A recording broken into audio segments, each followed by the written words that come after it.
Bonsoir à tous.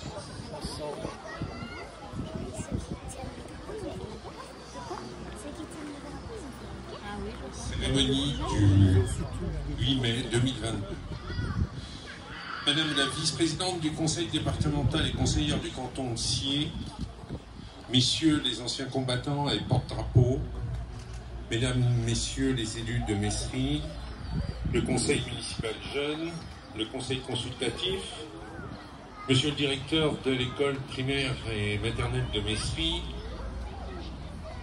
mesdames et messieurs les enseignants, monsieur Guillaume Morin, mesdames et messieurs les jeunes, mes chers compatriotes, nous voici tous réunis sur cette place autour de ce monument pour commémorer la victoire des Alliés sur le nazisme.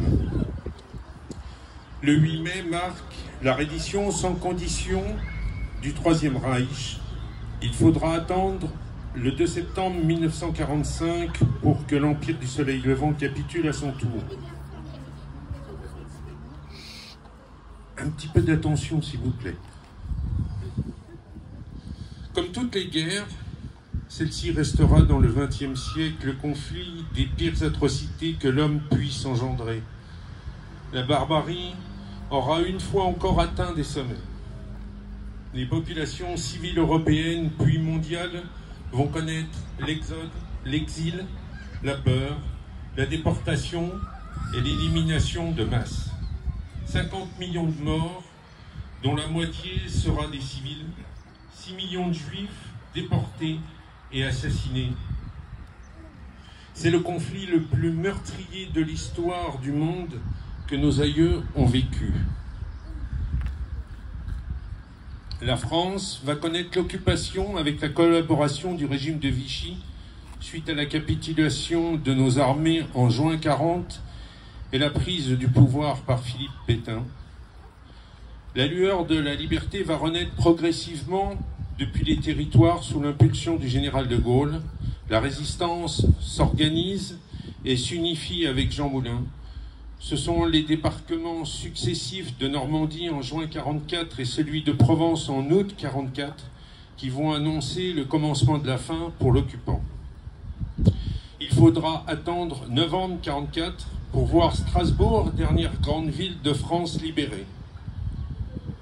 Souvenons-nous de toutes ces femmes et de tous ces hommes qui se sont battus pour la France.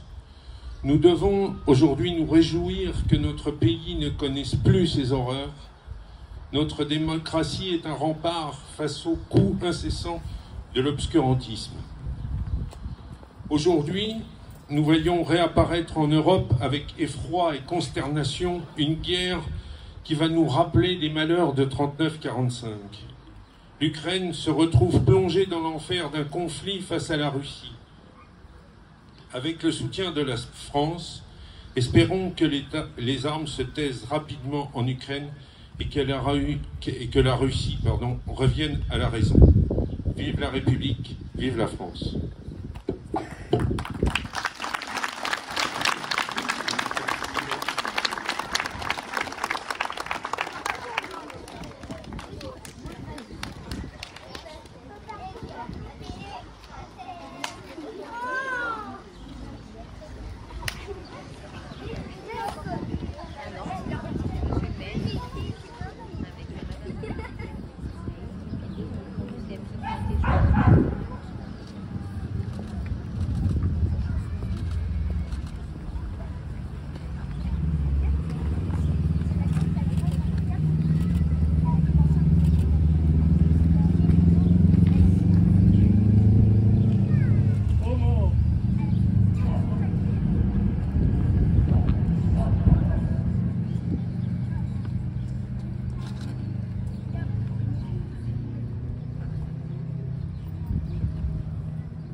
de silence.